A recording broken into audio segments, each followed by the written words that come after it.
That's unacceptable. That sounds way too organized. I know. The fuck are you doing? It's the title is who doesn't love rolling in garbage. Oh, okay. I see where this is motivated from already. Yeah. It's because of the first topic that I have, and yeah, the fist topic. Fist topic. Yeah. Let me make sure we're all good here. I gotta mute that. That should be good. Bring up the preview. Preview says we're live. Tweet out the Twitter twats. There we are. Yeah. B3. Wait, you just tweeted out your twat? Yeah. The tweeter twats. And the twats. I had a really realistic. You should get that checked. Reminds me, I had a really realistic dream. B3 GamingCast, episode 58. We actually have a title ahead of time. Who doesn't love rolling in garbage? And like I was saying, that kind of lends itself to the first topic that I have here. Friday the 13th is bad, but players love it, of course. What are you talking about? That game's awesome. And that's the thing. Like when I say something like, oh, Friday the 13th is bad, Dark Souls is garbage, people for some reason don't like me. How dare you undermine my opinion by having your own? Look, Friday the 13th is a fun time with people that have a good time, and those are probably the same people that would have a good time wherever they're at. It's not a good time in and of itself. It's a bad video game, and it suffers from bad like handling of the same thing with Conan Exiles. When it first started, it had bad they had calculated how many players would want to play it. Given the fact that they had gratuitous nudity on both sides.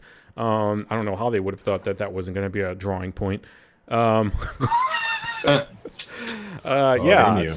suffering from like server issues and people not being able to connect. So you even see like people on the Xbox saying, I can't even get past the menu. I bought a menu game, so. Yeah, Ark had a lot of issues like that too. Exactly. But I think Ark has actually developed and it's much further along than it ever. Conan Exiles, I don't know what's going on with that game. I haven't heard from it. It's gone pretty quiet recently, yeah. Mm-hmm. Yeah. That said, I mean, it's only been a few months, and there's only so much, especially if you're a small team, that you can pull together and do within a few months and toss in a game without breaking it. So, yeah, I don't know. Maybe if you don't hear something by the end of summer, then you could start to get worried. Right. Yeah, it's just one of those things of having a big splash and making a big deal about something, but then not being able to really follow through. Yeah. Yeah, that's always been my issue with like a lot of like early access games that start off with a big audience, especially like how Conan was, because Conan is, everybody knows Conan the Barbarian comics, Conan, King Conan, that kind of stuff. So it had that behind it, much like Friday the 13th. So it's like, all right, so you got this big burst, there's big injection, or influx of things, and then it's like, what's next? Yeah. That's always going to be a question. And if you don't deliver on what's next, and then what's next after that, people can just, especially now, as opposed to like when I was a kid where you could play a game for years. I used to play like StarCraft and those kind of games for a long time before you switch to another game or even, however. But now it's like the next month or the next week or two, there's a new title out that people are like, what's this? And then they don't look back at your game. So it's true. But yeah, Friday the 13th. Didn't you have a game tied to this that I was talking about? I was saying save for the podcast. Game? Which game? It doesn't matter. Sorry for breaking your rule. Go ahead. You were saying one thing about...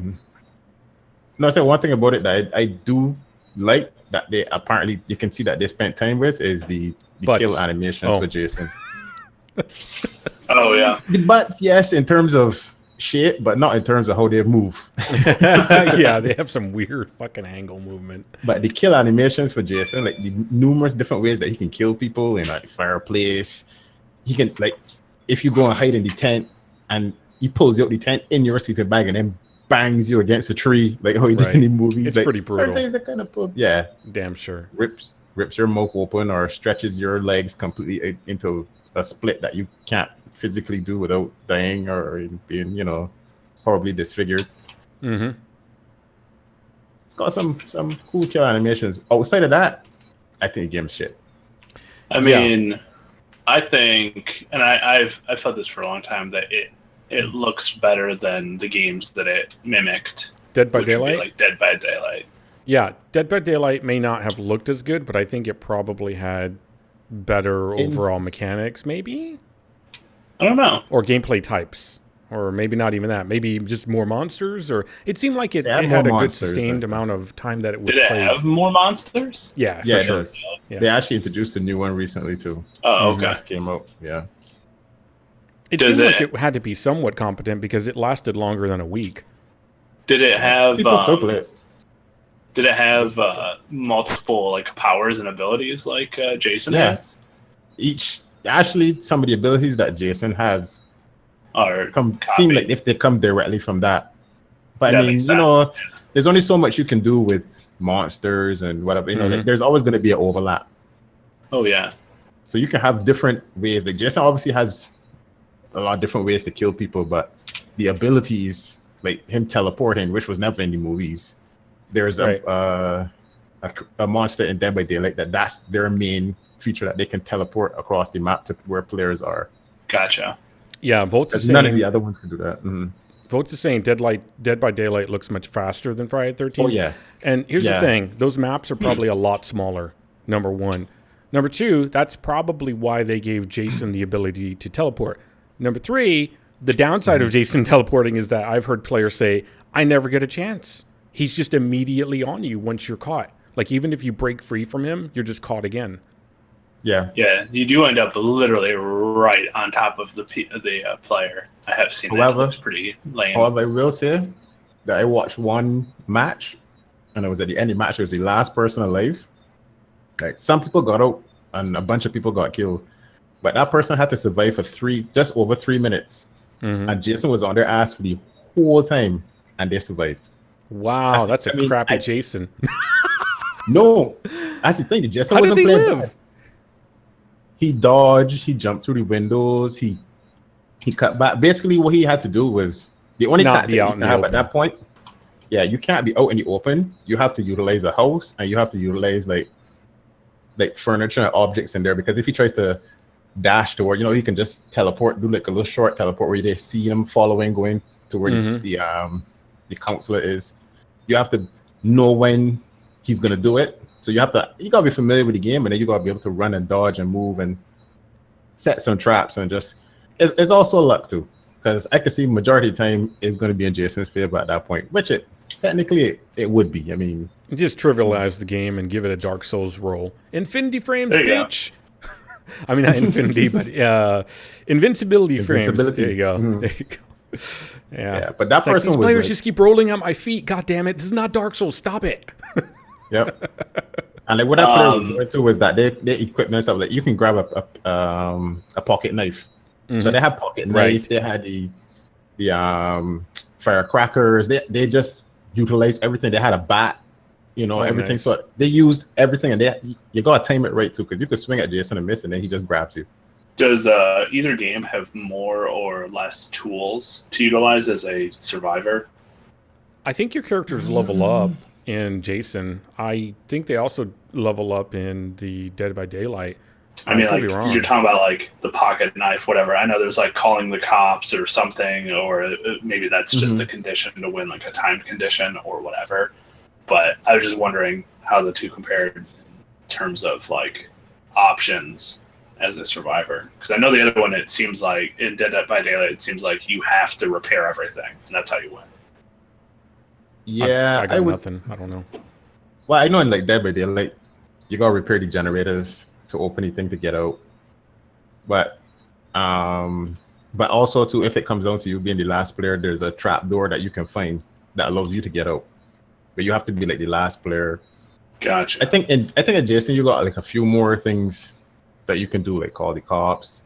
You can call seems like it's easier. Tommy Jarvis or whatever his name is. Fingers. Yep, to come and help. You can go and grab, if you find where Jason has his mother's dead body, you can go and get the sweater, and then you could try to kill Jason that way.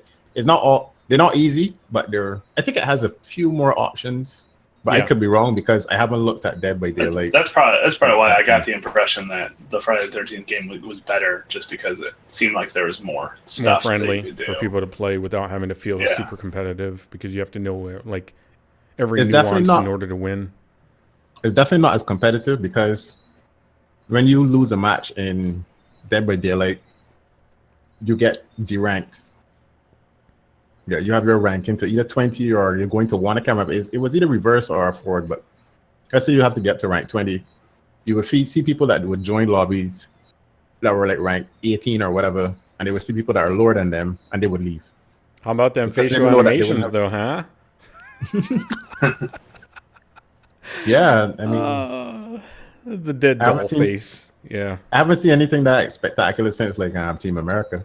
Yeah. That's how I love my women to look, like dead doll faces. Jeez. You and Voorhees. You and Jason Voorhees. Yeah, but it seems to have gotten good success. Granted, like I was saying earlier, not to the podcast, but off podcast earlier, we pregame a little bit. Everybody listening, I'm sure you know that.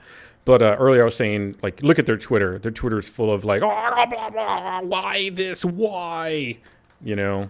So there's like also that constant Five Nights at Freddy game that people love, and that game looks stupid as fuck. Yeah, I don't like that game. Always looks like shit. Well, it looks like, I think it got popular on YouTube because kids. And reactions and people gaming it. It's all just jump scares. Yep. Yeah. That's the thing I found with that though. Five Nights at Freddy's was all just about jump scares. There was nothing childish jump scares at that. There was nothing. Yeah, there was nothing immature. else. Yeah, that made it like scary or whatever. Like, but with like Dead by Daylight and with Friday the 13th, you got all this whole thing of trying to evade a killer and do these numerous things, and it's much more of a game, but I think it probably has something similar. It's people who like that sort of panicky thrill, adrenaline experience. Yeah, I think, I get that. I think with one's a little bit more immature than the other in regards to there's a lot less you have to do in one versus the other, I think. Mm-hmm. Maybe I'm wrong, I do recall there being stuff like you got to check cameras and Five Nights at Freddy's, and I don't know what else you have to do. Check cameras, play with the electricity, right? Make sure the electricity lasts or something like that. I don't know. Sometimes people really like the simplicity of things, but I don't know why I find it to be a childish game. I don't know why. Because you think of it in the same way that I think of a lot of indie titles, which are like super simplified and lacking of depth and dynamics stuff. I don't know. I think maybe it's because it literally has like children's type, because they're like stuffed animal looking things. Yeah, maybe because sometimes I'm very, very much too literal. So it could be that that's the problem. Because indie games I don't really consider to be childish. In fact, I literally think of them as just small team development games that can have complex, like Dead Cells, for example. That's an indie game, but it's super complex, and there's a lot to that game. Hollow Knight, I think, as well, even though it kind of looks a little silly, a little like childish in graphically, it looks amazing as well as far as the art style is concerned, and the atmosphere that it produces. Listening to the soundtrack with it, I think it was developed by 2 guys, from what I remember reading, maybe 3. Pretty impressive. Yeah, it's super impressive. But you could look at it as like the character looks kind of childish or chibi or whatever, It's like, yeah, but at the same time, like everything that's going on in the game is not. It's all murdering, killing, and it's very somber and a little depressing, in fact. So, yeah. One thing that I do prefer about Friday the 13th over Dead by Daylight is that Dead by Daylight is a lot more competitive. You got to work together, and that doesn't really work out well when you're just playing with random people online. But with Friday the 13th now, like, you got to get like a battery, gasoline, and the keys to get in a car, or same thing for like a boat. And you would see people scrounging for this stuff, and they're trying to help. Yeah, I get this, or I got that, and then one person would just get like the last thing, like the keys, and then they would be like, all right, well, fuck you guys, start the car and leave everyone. You know, like 3 other people could fit in the car, and they would just book it and leave. And you would see streamers doing it, and they would be playing with each other, their friends, and they would just screw over the next friend and just go, and they'd be like, wait, where did the thing go? He's like, he got in the car and left. He's like, what? He fucking left us. You have more ways of being able to play on your own in that game, from what I remember. Yeah. You don't necessarily have to rely as much on your team. I think in Dead by Daylight, you can book it to an exit at certain points, right? No, you have to power up these generators, a certain amount of them, to be able to unlock the doors. That's the only way out. And outside of that, when you're like the last person, a trap door opens up somewhere that you can jump through and get out. Gotcha. Okay, all right. So it's a lot more team oriented, which is fun if you got people to play with. But if you don't, Friday the 13th is probably more it's gonna be more for you, because you can just fuck around with that and just have a blast. Right. Yeah. I know, since we were talking about failures, Titanfall 2, that's what it was. Oh, we got on that? Yeah, well, Phil was trying to explain how he watched a video of, we won't, mention people and stuff like that, but he watched a video about Titanfall 2 saying that the reason why it failed was actually because of gamers, it had nothing to do with the release date and all that stuff. It was just gamers not buying it. I'm like, do gamers have a responsibility to buy something to make it succeed? I don't think they have a responsibility. I think that it's just a natural thing with business. If a product succeeds, it is based on the support that is given, i.e. money, But are we responsible as gamers? People start talking about games being art and whatnot. I think in some levels it is. Would I call, there's so many games out there that, what that Hades, remember that one where that big tits jumper game where it was just like a no-face like woman, but it was a character model that really had no features except for huge boobs. And it was a platformer that apparently was a pretty decent platformer / puzzle type game. But at the same time, would you call that art versus something like, what was one of those? Ori and the Blind Forest, which clearly they put a lot of work visually into, and it would be hard to not say that in there you don't find value just in the look of it alone, even if you're not someone that's normally inclined to pay too much attention to visuals. You could probably look at still shots of it and be like, that looks really pretty, Right, yeah. Yeah, but the same thing happens with movies too. You can have a really great movie, but it flops. Yeah. Absolutely. And and it might also be a matter of how you advertise it. Like your trailers may give a certain feel. You might thought that this was a way to go with your trailers. Yep. And people, the general audience might be like, nah, I don't fit watching that now. And also how you fit it in between what is showing or what's showing before and what's showing it after. Like movie is like the like what they pick for blockbusters in the summers. Yeah, while you're thinking about whatever you're thinking about. Yeah, but no, I was thinking about like currently what's showing now. There's some movie that's that's what I was filling in so you could think. Like right, Baywatch. Yeah, Baywatch is flopping big time. Yeah, and it's not the right time for it. Yeah, it might not be the right time for it in terms of when it is summer, but yeah. But I mean, it might not be the right time. Like, it might not be the right year for the movie. Yep. Two, they probably didn't market it properly because, like, we might know about Baywatch from Hasselhoff and because we know these characters, but a lot of younger people don't watch Baywatch or care. And when you look at it when you look at it statistically, Baywatch is also not on any streaming site. Yep. And how do kids watch stuff now? Kids and young adults, and myself as well included in that, because I don't have a cable TV. Yeah, I don't have cable. I don't even have local TV. I watch everything off of Netflix or on the internet. Yep. So if you don't have access to seeing this thing outside of cable TV, then nobody knows about this original show called Baywatch. Right. And it also came after Guardians of the Galaxy, and 2 weeks into when the movie is going to be out, guess what's coming out? No, Wonder Woman. So it's like, where you peg it in there is like, I think that has the same thing as Titanfall 2. Yeah. Wrong, bad timing, Right. not really marketed well, and it just didn't deliver overall in terms of timing is a lot. Yeah, something to go watch. Yeah. People bring up that phrase, timing is everything, even though it's not everything, but it can account for quite a lot in a variety of different things, not specifically just, releases to stuff. But timing for Titanfall 2 and let's say, what's that one I like to shit on? Battleborn, because it was a failure as well. Yeah. It just has nothing to do with the mechanics of the game.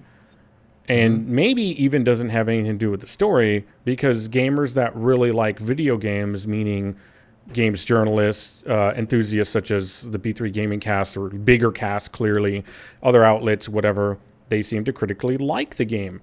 So what's the problem? Why didn't it sell well? Is it really like the problem of gamers? Are you going to say it's your fault for not being, having the ability to notice quality when you should? That's kind of talking against the people that are supporting or supporting games. It's more of looking at, like you said, the timing of when it came out. It was a horrible release time. Nobody in their right mind would think that it wasn't. In fact, everybody has acknowledged that was a bad time to release it. The only one that hasn't would be the publishers themselves, because it would be against themselves to say such a thing. And because they're making so much money as it is, they don't care. Even the lead dev guy from Titanfall, Respawn, whatever, I remember him even saying, this is screwed up that we got this kind of support or lack of support. I remember talking about that on the podcast. He said that himself, I'd have to go back and look for the exact quote. That's basically what that came down to. Yeah, he was not happy about the release date and where it was put in between what titles were coming out around that time. Yeah. Like one of the most hyped games, first-person shooter games for last year, Battlefield 1 came out just before that. It's like, 'cause you gotta look into things like not only what games are coming out around that, but not only the fact that those games are coming out, but if people are gonna buy those games, that means that they probably don't have the money to buy your game. Yeah. So you gotta look into people's budgets as well. So like you put it out at the wrong time, people are gonna buy other games before they're gonna look to buy your game. Yeah, absolutely. It's like it's like if you made two new friends and one of them's your girlfriend, right? But there are two new people that you're introducing to a group of your friends. So you're saying, hey, I met two new people. One's my girlfriend, here she is, and the other one is Kate Upton. I mean, they're not gonna. It's no offense to your girlfriend. I'm sure she's amazing and everything, but she's not Kate Upton. Yeah. So sometimes something else is just a little bit better, or just a little bit more appealing enough. It just is. I mean, and your girlfriend may be a better person altogether than Kate Upton. I don't know. I think Kate Upton's probably amazing. Call me girl. But anyways, in some cases, you can have like the best like pizza in the universe, and it's the best, but in that exact moment you really want tacos. Even though there are lesser tacos, you want them more just because you do. Or like soda, you like this soda and that soda, but and they're both good sodas, but you want this other soda for whatever reason, you just don't want this other one right now. So and everything has a life cycle, much like movies or anything else. If you don't get that core audience from the start, chances are you will not get anyone after that point, after that first launch. That has a lot to do with our current culture's attention span and how that wavers greatly, and how it just seems to be accelerating as far as like you have to put the next big thing in front of their faces immediately because they're gonna just forget. If things don't have an upward trend for like the first month, it usually ends up dying. Or begins to die. Just like the Patreon for B3 GamingCast. I close that off because I'm not crazy. I look at things and I'm like, if this is working, I'll keep it going on. If it doesn't seem to be getting the support and steamrolling, I'm not going to be an asshole and keep like, hey, keep giving it. No, I'm just going to be, you know what? Now's not the right time. Timing is a lot, So, but on the positive side, it wasn't nothing. Absolutely. It did something. So that's cool. Yeah, so you know that people, it's not like you were saying, it's a timing thing. You just gotta right time. Exactly. So Titanfall 2, by the way, they're either coming out with an update or they did have an update. The new Titan is Monarch.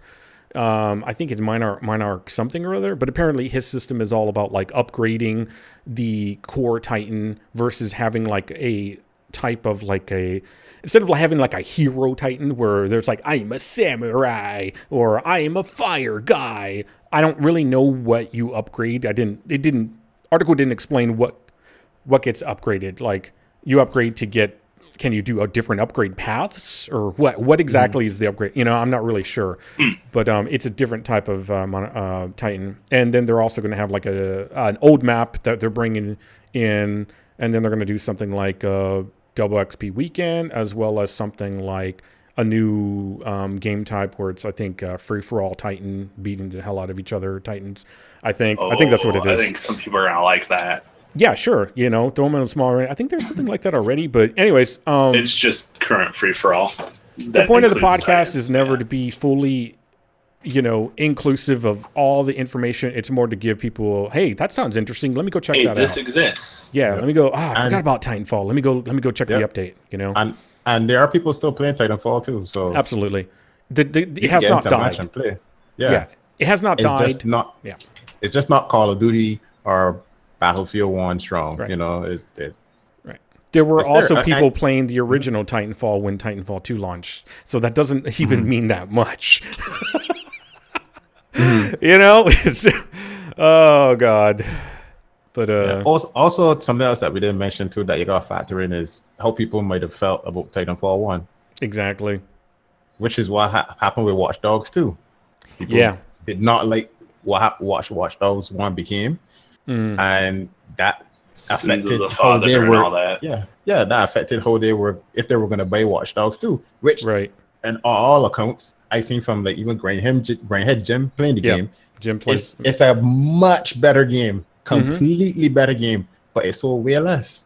Yeah, people were burnt. They didn't want to go back to that, even though people were saying that. Reviewers were saying it's a much better game. This is where they should have started. Story, all that. So what?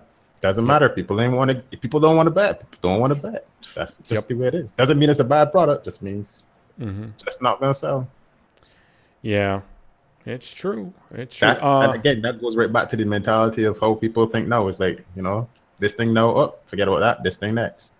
And yet some other franchises they just allow to keep going forward. You know, it's like the nature of things, you know. If people want it, that's what they're going to throw their money at. It doesn't matter what I think as an individual or what you think, because we're two people at that point. Even the entire B3 community, it's only a tiny fraction of gaming community. And I'm glad you mentioned that. I just want to touch on one thing briefly, how people just throw their money at other things just because, you know, they're there and they're known. Like Call of Duty Modern Warfare Remastered. The only way you could have gotten that at first was if you bought Infinity War. You had to buy the Legacy Pro and the Digital Deluxe or the Digital Deluxe Edition. Right. Then in December, they made the same Modern Warfare game what people call fee to pay. Whereas like you pay to get the game, but now they added microtransactions into the game. So now you got additional content in the game that was not in the original game that you remastered, and you gotta buy additional content on top of a full price that you paid for a game. Then to add to that, even to make it even worse, you know, normally if you remaster a game, like what's that game called now? BioShock Infinite. They remastered, you know, like all those games, and then they bundle them or bundled them separately or whatever. You get all the DLC that came out with the game. Everything is just in one thing. So you get BioShock Infinite, and that has all the DLC, like a Game of the Year edition, but remastered. With Activision, though, even though you bought Modern Warfare, you still not got to go and buy map DLCs. And to go a step even further, they are charging more for those maps than how much they cost when they originally came out. So of all that throwing away money or tossing money at things, Activision is getting away with a lot of bullshit doing that. I can't believe that they're actually doing that. This is remarkable. I can't believe that people are buying it. That's ultimately the important thing. People are going to bet. People are going to spend additional money to get those same maps that they had from before. Just play the old game. Put up some servers your own self and do it. It's You know, that's an ridiculous. interesting thing. I wish that gaming communities, not communities, I'm sorry. I wish that gaming companies would offer that option. I really do. I think they used to in the past, or what people used to do with like Counter-Strike, for example. Valve used to give you the option to run your own server on different games. I think they still do, in fact. Like Team Fortress Classic, or not Classic, but Team Fortress 2. So you could run and then you could do whatever the hell you wanted on that. If you wanted to change the fucking gravity, if you wanted to change like what rewards you got, you could do anything you wanted. And there are people, you know, you built the communities. If that was more of a thing, that would be great, you know. But I used to talk about this when Gamertron was on the podcast. There was one thing that I used to talk about Titanfall 2, or the original Titanfall, that I said, you know, because we would go back and forth. I enjoy Titanfall 1. I don't really enjoy Titanfall 2 all that much. And my thing was, like, if they would just give you the option to customize your own private, like, battles or whatever, I would be so much happier. You know, I would be so much happier. For any game, actually, Quake, whatever it is. I don't know why that went away as a multiplayer thing, but it did. I think it's just greed. Again, I think it just comes down to big publishers wanted to control everything. That way they could add in microtransactions if they want later, add in additional maps or whatever DLC. So it's like, can't let people have DLC. Exactly what they want. Yeah, unless you play it through our servers, you can't buy this DLC and do that. That's all it really comes down to. Because look at Conan Exiles, to go back to that. Yeah, they allowed you to set up your own servers. You can set how fast you gained experience and all that. Experience. Yeah, Arc does the same thing. So I find the smaller studios like have to be more appealing. They do that stuff. But the bigger studios, if you look at EA, Activision, any of those ones at the top, Ubisoft, none of them can do that. And all of them seem to be going more towards every game you pay from us, even if it's a single player game, you need to connect to us online. Oh God, yeah. Which is bullshit. But it's their way of making more and more money. Give us your money. You know what? I'm not even selling my game on Steam. Buy it through Origin. Yeah. You know, that greed has really consumed.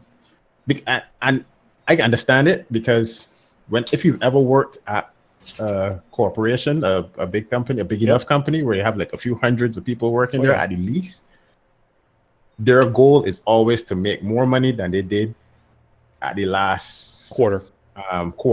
Yep. And that is not a sustainable, when you really think about it, that's not a sustainable thing, but they do it. And then you can't talk about realism like that. You can't say, well, that doesn't make any, you're not on board with what we're doing. Yeah, oh God, never mind. Yeah, you got to be like fucking mindless to work in corporate, like higher up. The bigger the company is, the worse it is, it seems. That's probably not every company, every corporate company, but there is always a corporate, like, there's always corporate thought, you know? So regardless of how much of an individual you are, you still have to adhere to what, you know, corporate think is. You have to. That's your job. It's part of your job, you know? So, but corporate thought is, if we made $1 million last quarter and we made $1 million this quarter, what did we do wrong? Yeah, exactly. Now we should be making $2 million next quarter. What? That's unrealistic. What do you mean? Are you saying you can't do the job? Oh, okay. Hold on a second now. Calm down. You know what we need to do? We need to cut these people out. That's actually additional cost. So if we cut them out, that's why that stuff happens. So people can keep their jobs that are higher up. Yep. Yeah. Yep. Speaking of big versus small, Steam Greenlight. I don't know if you remember that it was going away or whatever. Or getting changed. Yeah. Apparently we talked about this a long time ago where they were going to charge an amount. Apparently they were going to charge like $500. Now they're lowering that down to like $100 per game. Once they swap that over, people were like, okay, so now since games don't have to be voted on to get into Greenlight, now it's going to be, anybody could just pay $100. Isn't that going to make it worse? Well, their answer was like, we're going to have more humans on different part of the system that are going to have eyes on this stuff and give greater option for Steam curators to, like, you know, curate their games and all that. And I'm like, yeah, I don't know.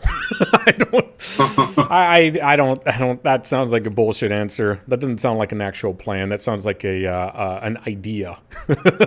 So Yeah. Putting people on it. Valve is, I think, pretty notorious for not Steam is very notorious for not hiring like human beings to handle that system. So yeah, what that does sound like to me is a good way for Valve to make additional money. Yeah, absolutely. $100 per game. There you go. It sounds cheap enough. I'm just saying, I don't have a lot of money, and I'm sure that I could find $100 if I wanted to put some piece of shit game up on Steam. I know I could find it. That's $500 for me. Is even not that bad. It really isn't to get a game up there. It really isn't. It's not that bad, you know. $100 is like shit. Yeah, it's easy to get. I could see $500 deterring some people from just tossing up a bunch of stupid shit games, which is good. That's gonna add up. But $100, no, I could toss a few. I could toss 2 or 3 games up, and then if I get some money for that, then I could toss more. Yeah, an electric bill in Texas in the summer can be $100. So, you know, I mean, that's easily attainable.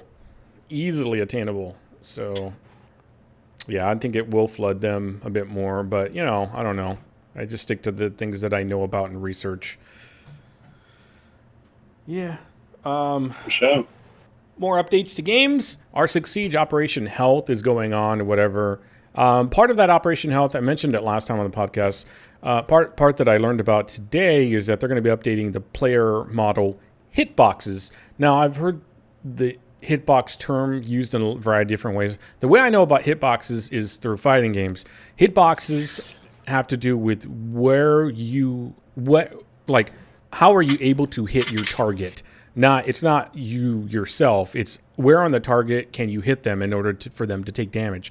That's why I complain about Dark Souls 3 and Dark Souls originally as well, where sometimes when I hit what looks like to be a part of a character model, I would get nothing with the Cestus. And that was a pain in the ass. I'm like, this is unfair. Why do you put this weapon in the game if I can't hit wherever the hitbox is? Maybe because they put in the core of like the character model or in the middle part of the leg. So even though I glanced the side part of the leg, I still hit the side part of the leg. They don't count that as a hit or other things, you know, that kind of stuff. So that's good because originally what it was with R6 Siege is the hitbox would account for everything on the character, including accessories. So things that stuck out like earmuffs or helmets or really an accessory on your belt. Oh yeah, absolutely. Yeah. So they actually, if you go look it up, they show you like a silhouette of one versus a silhouette of another without the accessories being accounted for. And yeah, it could definitely account for like, what? That didn't really hit me. That kind of stuff. It's like, wait a second, that's bullshit. You could see it didn't hit me. So instead of being like the character as is and all their clothing being part of what could be hit to murder them, now it's just their person. It's only, they said it's only human body parts now. Correct. Yeah, that sounds like bullshit for a game that has a lot of PvP in it, where you just because you know people gonna play to get accessories. So this person that chucks on all these accessories is at more of a disadvantage. Correct. That sounds like crap because then the positive thing is end up not putting on accessories. That would happen. Like I think even in Titanfall 1, they were like the better character model to go with is the female character model. Why? Because she's slighter. Yeah, exactly. Yep. So no, it's absolutely all true. The time in the past for lots of games. Yeah. Yep, absolutely true. And that could actually be an interesting thing as to why people play a lot of female characters now. But who knows? I don't know. Throw that in the mix. I know it's true for a lot of competitive things. That's why a lot of people do. Whether even if it's true or not in that game, because it has been true in a game, they consistently do it. Yeah. Because they're like, why not? Yeah, it makes sense. If I'm going to be a smaller target, why would I not take that advantage, Exactly. That I can understand, but accessories making you more of a target. You're right. You're absolutely right.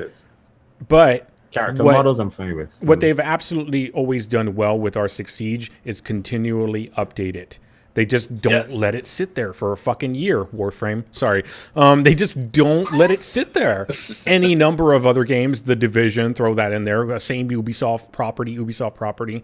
You know, they just don't. They change it because, like you said, for competitive as well. There are other things in competitive, like they don't want people being pulled into matches mid-match during competitive gameplay, and apparently that happens, and they're like, that's a bug, we're still working on it, and so they're going to keep working on that, whatever.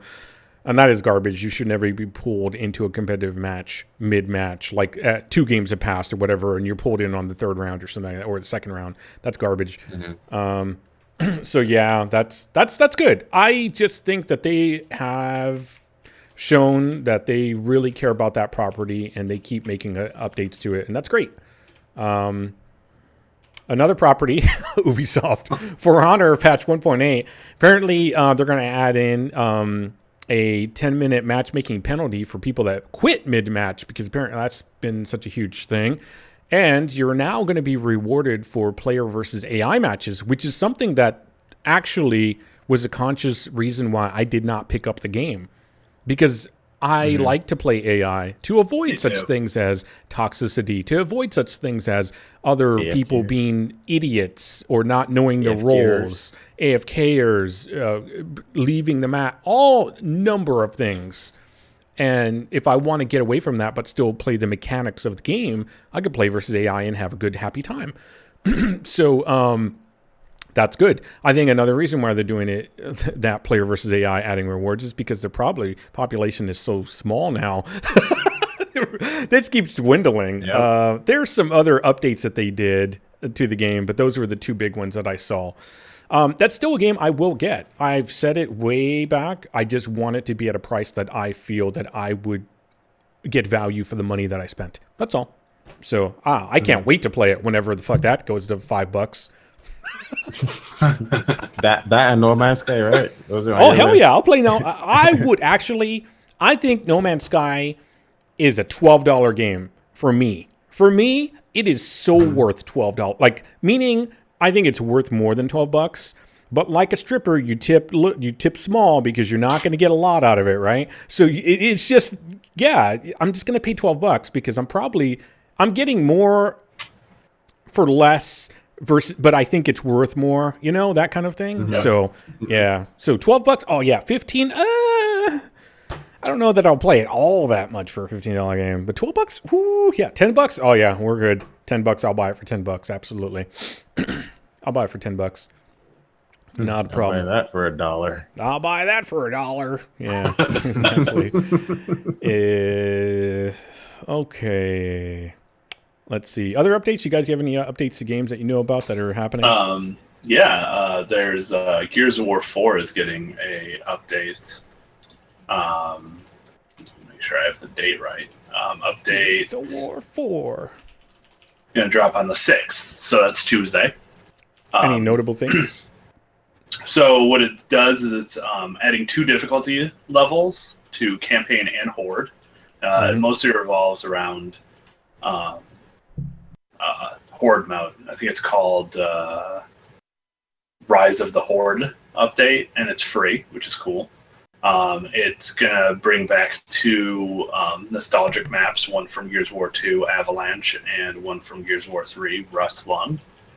Cool. But with the biggest thing that it gets to do is that in addition to difficulty levels, it's adding 15 horde skills, which would be 3 per class. I don't know what they are, but having 3 new things per class, even if you're like, I only like playing one class, I think that's cool. It's going to give probably some more options and mechanics and gameplay choices to a class. New things that you can apply. To play with, especially in like horde mode, which I really enjoyed. But like games like Nazi Zombies, I don't enjoy. So I know the full experience of like those survival wave type things, how boring it can be and how exciting it can be. So having new stuff to play with across the board is going to be better for most people. Plus it's free. So if you have the game, you get to do it. And existing skills can be raised to level 6. I don't know what that means, but someone out there might know what I that guess means. existing skills can only be raised to level 5 currently. That's 5 or something, yeah. So, season pass holders will also get a free gear pack that contains 5 of the new skills, as well as a bonus horde expert pack, whatever the hell that means. So that's kind of cool. But yeah, and the 9th, which is next Friday? Friday for about 1 week, a trial version of the game for Xbox One and PC is available for people to download for up to 10 hours of free play. Oh, okay, so I get that. Trial one. But you'll have the whole week. So if you can only play on weekends, or if you have one of those jobs where your weekend is actually like Tuesday, Wednesday, everybody should have time to do it. But it's 10 hours of free play. So I would definitely be checking that out for PC. Yeah, that's what I'm going to do too. I'm going to probably download that on Xbox One, and maybe we'll play together. But yeah, right. So crossplay. I forgot about that. Yep. So that would be cool. So yeah, that's what I got for that. Sweet. All right. Yeah. No update, but I do have info on a expansion for Final Fantasy 15, which is not exactly everybody's thing, but I know a couple of people play it. So, so Stormblood, I don't know when it's coming out and everything, but I did look up a little bit of information because it came out like in an article. So I was like, oh, let me read about this. New dungeons, raids, zones, jobs, pretty standard, right? The two new jobs are Red Mage and Samurai. So Red Mage is typically like a warlock, meaning you have the ability to fight with the sword, but you also have magic. So it's a little mix of both. Blend. It's a blend hybrid. Yeah. Samurai being what it is, hey, you got a katana or whatever. So go chop things, chop. There are some notable things that they changed to the gameplay, though. You no longer have to level up other jobs in order to gain the skills and abilities essential to play your character's primary job. Simply pick and choose from a list of abilities. What this means is if y'all ever watched any of the Final Fantasy 14 stuff that I did, I leveled a character up to 30, and then I had to go back to another character, level him up to 15 in order to unlock abilities from my main character that I wanted. Right. Which is kind of annoying. So now you get to pick and choose. Does that mean you can? I'm guessing it's probably tiered in some capacity where, like stuff that you would learn at like level 3 and level 5. I'm just guessing get a choice of either one of those two, as opposed to picking like your old level 45 skill or whatever. I'm guessing they unlock based on the level that you're playing at. So if you're level 30, then you already have let's say for your subclass or your whatever, I think the sub job, whatever. If it only level 30 had maybe, I can't remember how many skills were available, but you get as many skills unlocked at your main character's level 30 as you would have before. They're probably tiered based on the level that your main class is what it is. So you don't get all of them in the beginning. So you're level 1 with 50 abilities or whatever. It scales up as it normally should. But the nice thing is that you don't have to go to those other jobs, which kind of trivializes everything I grinded for. Yeah. The last time I played. I'm pretty sure there's some people out there that are like, oh, God, blah, blah, blah, filthy casuals, blah, if blah. You just did it, well, they're also like I mentioned last time, they're giving, selling potions to where you can skip all the gameplay. You can have it to where you get all of the XP up to that level, 50 or 60 or whatever, because I think the new cap is 70. Or you finish all of the missions / quests as well, so you don't have anything queued that you need to do. You get, you know what I'm saying? You get all the XP plus you have it marked off in your system that you've done everything, or you can just say, well, just give me all the XP because I don't want to have to work my way up, but I'll go play that stuff just for the story. Because a lot of the story, what it does is it cuts your level down to whatever level you should be. So, yeah, restricts you. It's kind of neat. Very interesting. Yep. What's we got? Oh yeah, Watusi sent this in. Twitch plays the stock market. Apparently, a guy, is. I guess he's using 50,000 of his own money under the Twitch Plays section of Twitch, and letting people play the stock market with his money. So, That's interesting. He said it was really easy to like write the code for it. He's like, it's just really easy to note if somebody says, buy or sell, only, retain one of those per, account name. And then whichever has the higher of the two, we buy or sell based on a stock that's asked about, So I was like, interesting. Yeah, he said the hard part was like working with the UI and stuff like that. And I was like, oh, okay, cool. But he's going to play that until it basically, I think, bottoms out at like 25,000 because there's like something with the stock that says, I guess you can't lose a certain amount without, like, you have to stop using the stock market. I don't know. I have no fucking idea. Go read about it. There's some sort of legal thing. You can't lose all your money? Yeah. If you put in, he said put like 50,000, you can only go down to 25. I guess half. You can't. So if I put in $10, I can't lose half. I think that might be something that put in place to protect people that would give, gambling, stockbrokers. Yeah, that would give stockbrokers their money, so they don't just go and just technically gamble away all. Bet it all on black. I mean, we'll just put it all. We're not betting anything. Sorry, it's not gambling. God, the stock market is such a mind fuck. I will say technically, I find stock market to be just like gambling because there's no real it's all mental. actual. I actually think it's worse than gambling because it's all based on perception. Mm-hmm. Yep. Because you have your perception and inside knowledge, even though people don't want to of course because it's illegal to do insider trading, right? But it happens all the fucking time. But you have B3 Gaming. That's your your stock. That's your company. And Graham comes up and says, "Look, I like where this is going. I want to pay double the amount of the stock." Now, with him spending double the amount, it might go up by 10 times. So now the perception of your stock is now worth 10 times what it first started out as. But then I could come in and say, "Oh no, you heard about that Jazza guy? Oh, he's a fraud. He blah blah." Then all of a sudden, your stock has dropped to even less than what you originally started as. Correct. But what changed? Nothing changed with your company. It's all just mental projections and perception. Yes, sir. To me, I think stock market is worse than gambling. But hey, what do I know? I don't have money. I'm broke. It is. I mean, there you can use facts to try to this should happen based on this, based on history, based on the technology or whatever it is that this company's doing, based on this, blah blah blah. But like anything else, based on perception, whatever people are doing is going to really influence it more than anything else. Like whatever the perception is really going to just influence it. Like when Nintendo, their stock goes down whenever something, something happened, blah, then it goes right the fuck back up the next day or whatever, It's just all, Or diamonds. Diamonds really aren't that rare or nothing. Diamonds are useless fucking rock. So, but perception is diamonds are expensive. Yeah.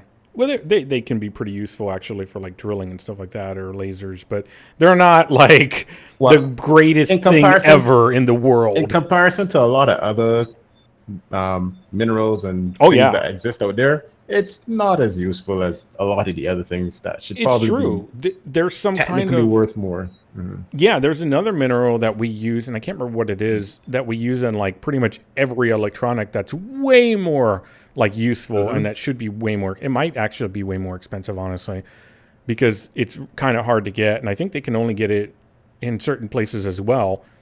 But it legitimately does have a limited amount of resource. No, not gold. No, not gold volts. It's something else. I can't remember the name. Gold. I'd have to look it up. On a lot of motherboards and for circuitry and all that stuff. Because it's in your phones. Yep. It's in your tablets. It's in your desktop. Is on your monitors. Anything that has electronics usually has that built into it. Right. So we should be making rings out of that thing, whatever that is. I'm just saying it's got way more use. Yeah, mental perception is that not mercury. It's nothing it's not something that's commonly known. That's for sure. It's not something that's commonly known. That's why I can't remember the name of it. It's not selenium, I don't think. I think I can't quite remember what it is. But yeah. So that's interesting. I actually like that idea more than Twitch plays Pokemon. I don't give a crap about crowd played games, but I like when things are manipulated in the real world like that. And what people could be like, well, let's see. You know how they say certain groups on the net influence outcomes that happen in real life.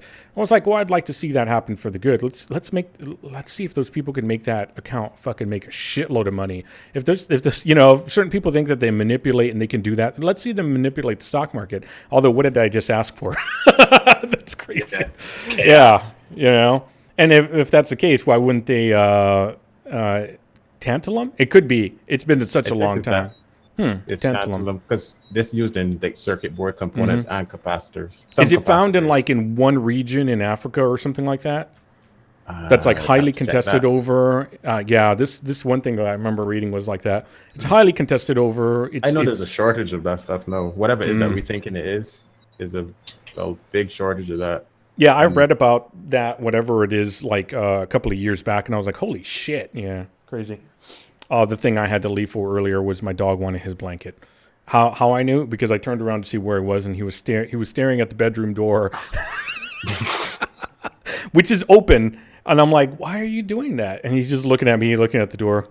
And I was like, oh, okay. And I was like, all right. So I grabbed the blanket, and he's like jumping around. Oh, yeah, blanket time. Just put it down over here, and he just immediately crawled under. And this can toss in there. Some people toss in there. There's some people that believe that dogs don't have emotions or don't have feelings. I say, no, you obviously never had a dog. Sorry. Yeah. Or the animals in general. Like, no. Have you seen the stuff that animals get excited or do? Just no. Yeah, he would not. All of that, the dogs especially, they're very adapted to humanity, and so they know how through over the years of, I guess there's this guy in Russia that's like adapting foxes to be pets as well. So they just like over time he breeds one that have the attributes that are friendly towards humans, or whatever it is.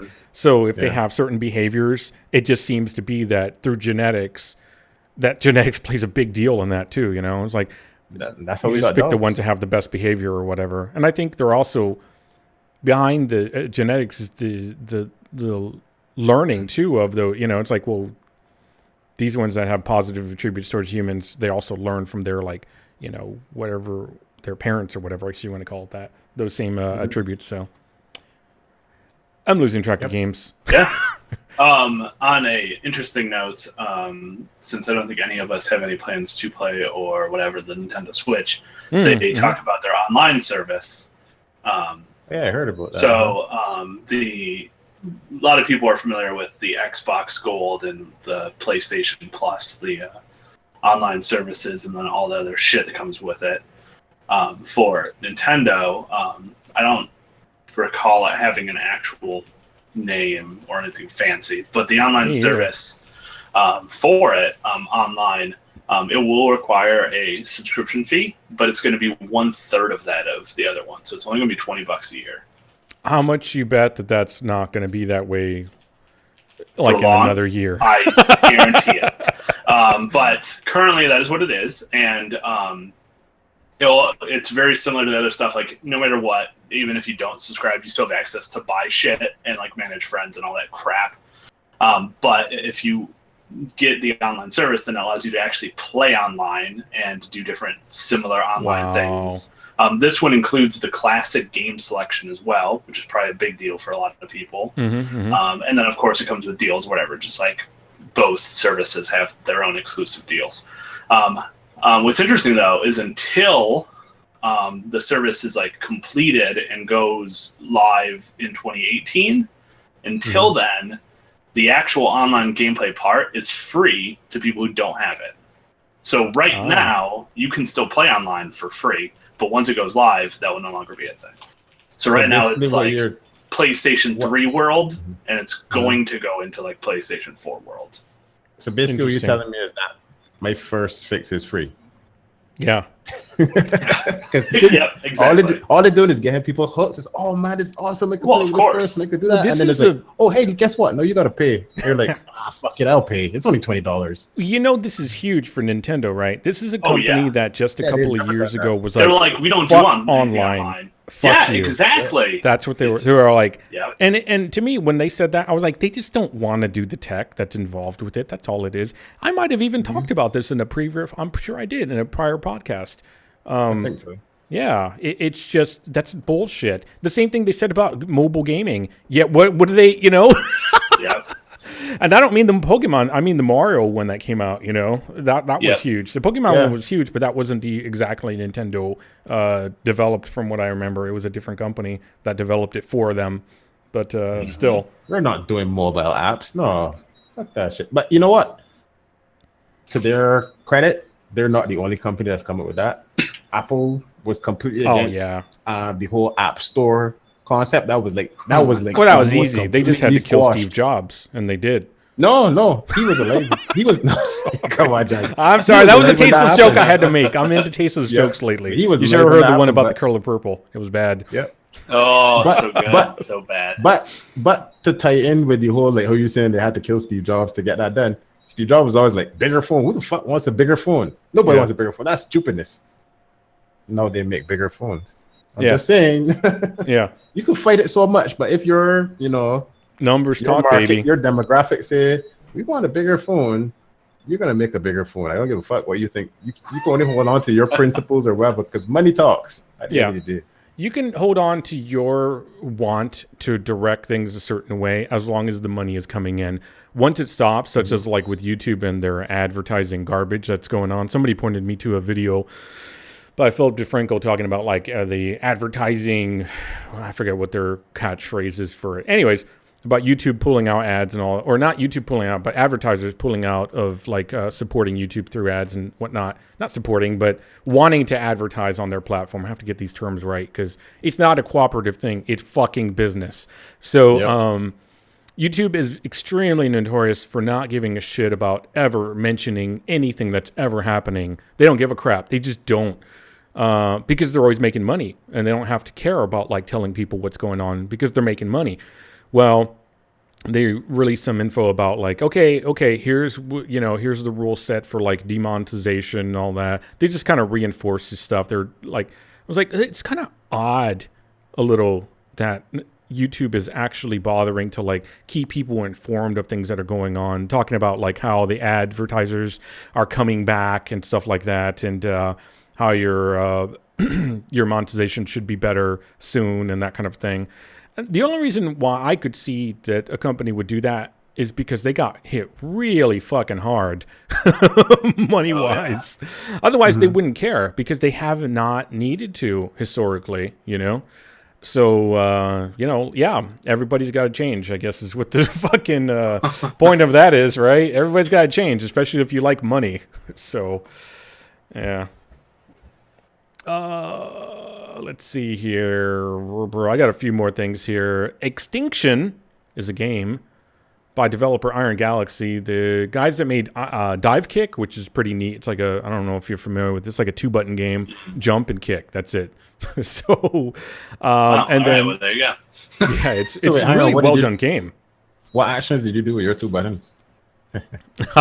Yeah. Jumping. Okay. Yeah. Jump and then dive. Jump and dive, I should say, were the two. Dive and kick. I think there were even characters in the game called Dive and Kick. Really straightforward, like fighting game, right? And it actually had a lot. It was actually a little bit more complex because you're playing more mind game than anything, because you only have 2 buttons, right? So figure it out. Are you going to dive? You could even cancel diving and re-jump again in air on some characters. So, anyways, neat little game. Those guys went on to do the last 2 seasons of development for Killer Instinct, which has been a really, really fun game, honestly. It's a really well-done little game. And so now they're making a game called Extinction. To me, I saw the trailer for it. Looks like Attack on Titan. Somebody mentioned something about like it's God of War meets Attack on Titan. I'm like, yeah, it could be. You're just a regular guy, the last in a line of like people that killed a bunch of fucking Titans or whatever. And you see ogre, like big ogre giant guy coming to destroy like a town. And the guy goes through and he chops off the head of that ogre guy. First, he chops off an arm and the arm just grows back. And I'm like, well, what happens to all the arms that are laying around? Anyways, and then he chops off the head and the ogre dies. But then you see like a ton of them more coming from all directions. I was like, interesting. So if you're into that kind of gameplay, visually, it kind of reminded me of like World of Warcraft. I don't really like the look of it, but that was also a pre-generated, trailer. So who knows what the actual in-game looks like. But yeah, something that looks interesting, that's for sure, if you like the fighting large colossus type creatures, you know. Neat. So, yep, it's neat. Exactly.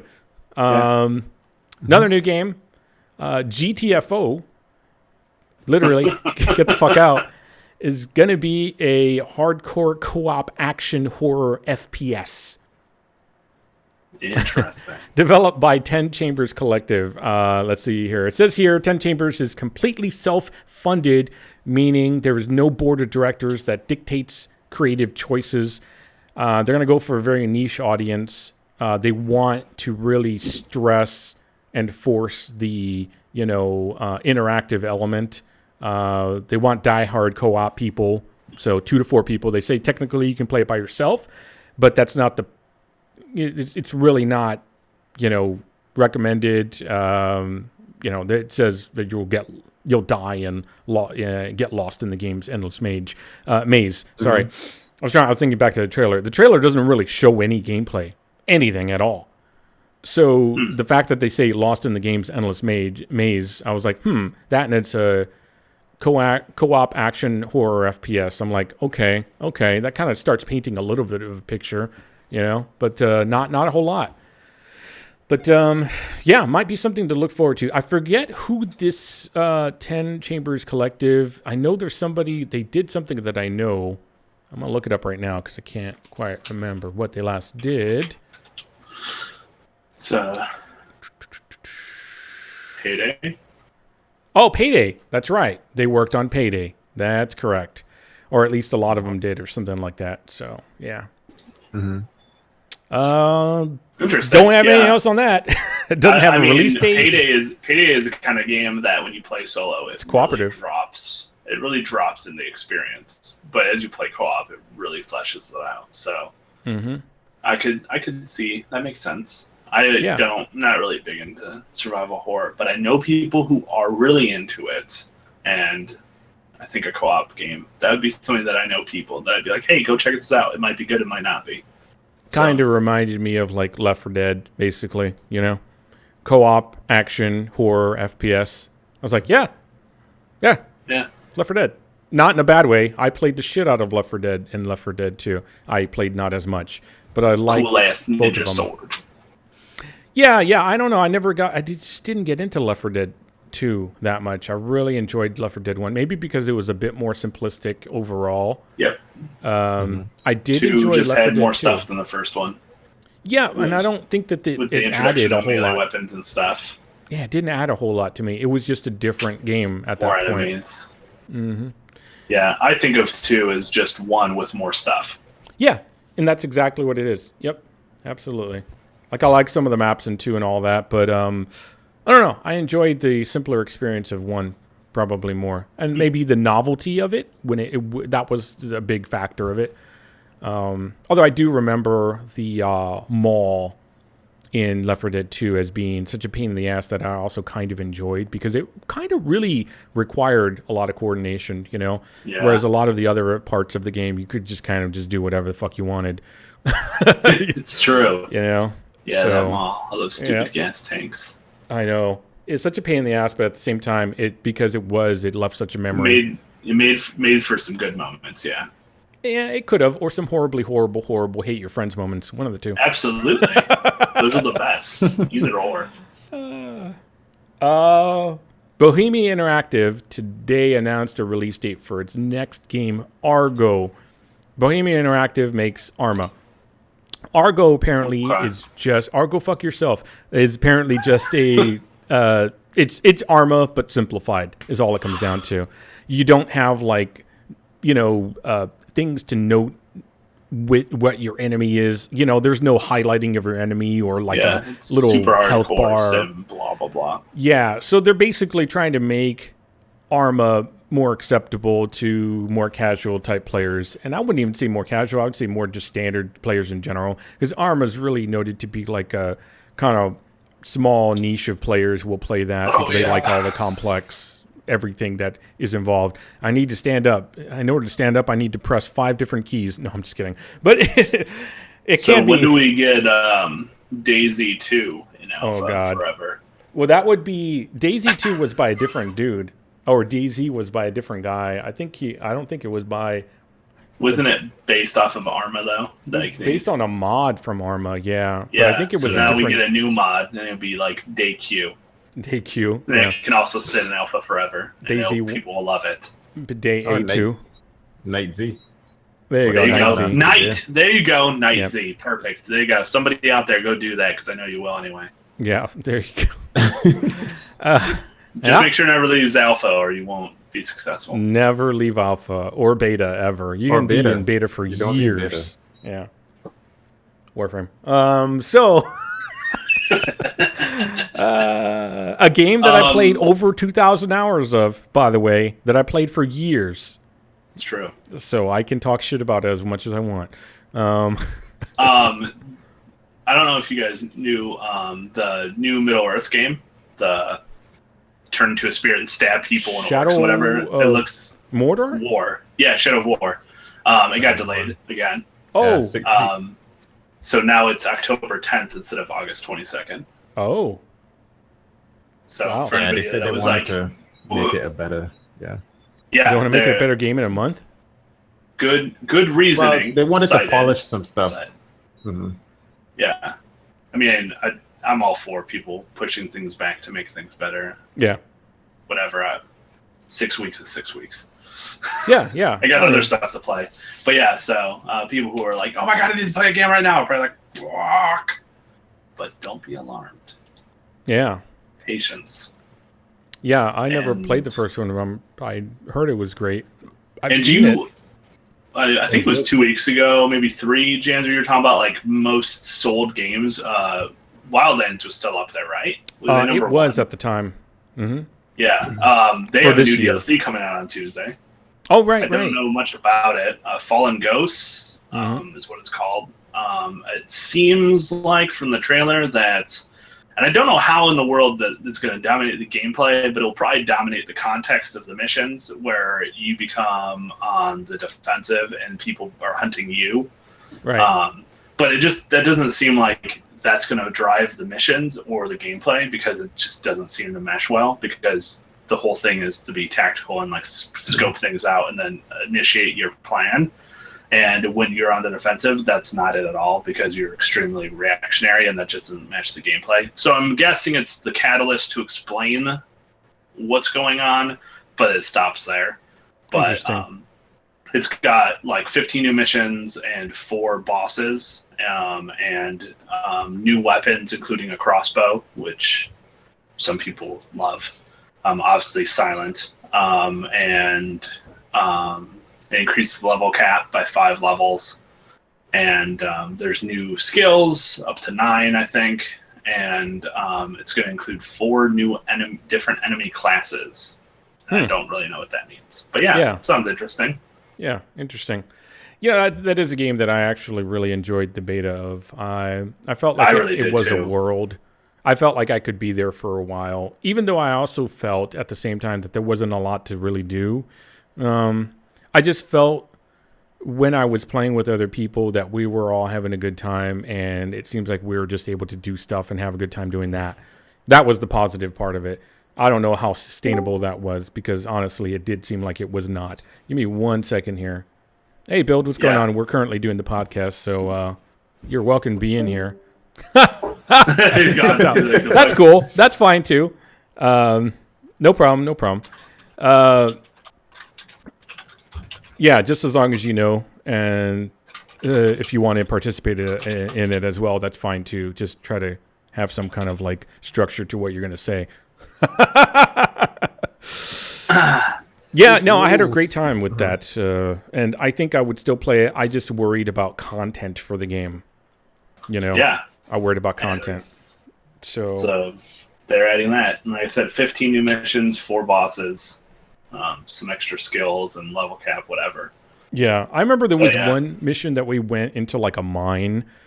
And we went down there, and I think we killed everybody, but for some reason, someone had to go back in there. And it just seemed like we were it was just like a comedy of errors in a way. And I like that kind of stuff. It's like, I like the whole, you're supposed to be like when RPG and myself play RPG Lover 1980 on Twitch, when we play Rainbow Six Siege together, I feel like we're the most incompetent operators ever. and like when we're live streaming, I'm like, now everyone listen to what we're saying and take it into context with like the characters that you're seeing on screen. Because we were sitting down inside of the house. I think it was the one that is kind of like the extremist house. They're kind of like they've got like their own little meeting room, and they got like a kid's room upstairs that they keep, you know, prisoners in or something, who knows what. But we were in the bottom floor, and he was talking about, hey, I got a new phone, and we squatting, sighting down a hallway, and I'm squatting, looking up like a stairway and looking to the left of that stairway on the bottom level to make sure nobody comes from those two areas. He's like, yeah, I got a new phone today. I've never had a phone yet. I was like, really? What kind did you get? And now you could just imagine these two operators talking to each other in the middle of like, because it's silent, and we're waiting for any kind of noise, like for contact, right? And we're not moving forward yet. And I was just, this is beautiful. I was like, please, everyone, attribute what we're saying, you know, because I could just see, I was like, and then, bah! So yeah, how long's the battery life on that? Look at the features they have. Oh, it swipes just like mine. That's really cool. And then all of a sudden, bad guys are everywhere. Yeah. And even better, his phone went off like while he was doing it. It was or it made some kind of noise. He's like, oh, there's my alert. And I was like, yeah, it's kind of loud, don't you think? He's like, you think it's really loud? You know, and I should have been more in character. That's the only way that I could ever play a character, is if it was myself being an incompetent person, which is what I normally am. So that I can do in a game to have fun. I'd be like, yeah, you might want to lower that, yeah. But otherwise, so you're all going to start up a new fad with Rainbow Six Siege role playing. Rainbow Six Siege role playing. Oh my god! You know what? I wanted to do Machinima, like not the stupid YouTube garbage company, but I talked about this before. When Counter-Strike was up, way back in the day, buddies and I, we would play like the zombies pack for it. You could put they were really just the Half-Life, like, you know, head crab people or whatever, I think. But we were doing little machinima back then too. It was a fun time, you know, but I realized I'm not good at this. So, but, yeah, old takes on things. Let's see here. Crytek, the guys, Crysis or whatever, Crytek, right? Yeah. I know they shut down their North America thing, so apparently there's I think Frankfurt in Germany, their development's still open, but they started a game way back in, I think, 2014, 2013 called Hunt, Horrors of the Gilded Age, not Horrors of the Gilded Age, Horrors of the Gilded Age. Yeah, so they renamed it to Hunt Showdown. And apparently, the problem is I can't really talk about what the new version of, because it's 2017 now, what happened to that game, right? The old version was a 4-player creature hunt. And you had, like, let's say, tall tale or scary story type creatures like the Witch of New Orleans, you know, that was actually from, like, you know, people would you know, from local tales about creatures and about, you know, scary things, you know, and you would go hunt down these things in those areas, but it was all back in the 19th century, so 1800s or whatever, you know. Early 19th century, I think, at that. So they had guns and stuff like that. They had shotguns, you know. But it was kind of neat because it was a co-op thing. You'd go hunt down these creatures, whatever. And the missions were randomly generated mission maps as well. So I was like, oh, that's interesting. The problem is, I don't know.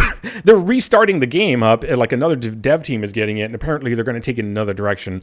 It's called Hunt Showdown. I don't really know what they're going to do because I like the old concept. There's even footage of it on YouTube that you can watch of the old one, and it looks okay. It looks like it was absolutely in development because some of the stuff was not working correctly.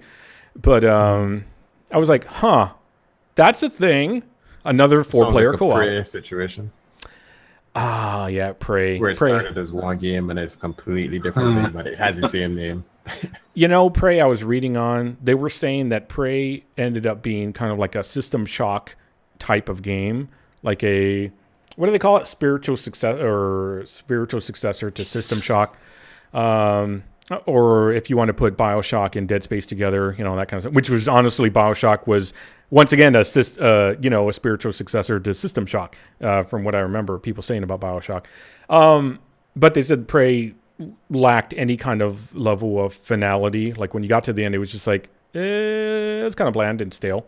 And that the game in general was just kind of like, it's kind of open. But I think that's where people found their fun, was the ability to screw with different stuff, and it ended up being just like prop hunt or whatever, in a sense, find the alien by shooting everything or whatever. But yeah, I think it still did fine regardless. I think I saw a patch coming up for it, but I don't really know what it was or care. But, yeah. That's for Prey? Yeah. Oh, okay. Yeah, that was for Prey. That was just a side note thing. Yeah. But kind of based on you saying, hey, well, I know they went through kind of something about like changing what they were. Well, I think Prey 2 was what it was, right? Prey 2 was going to be a thing, and then they were like, nope, that's canceled, and also Prey 1's going to change, or the next Prey is going to change what they were doing. All that's convoluted in my head. But yeah, I think in that instance that they didn't actually say what was happening with it. They just said the game's called Prey. So everybody, and it was, gotcha. Because the company had bought the rights to it, everybody thought, oh, this is going to be a continuation of that. And then when they saw the teaser for it, it was like, this is not the same game. Yeah.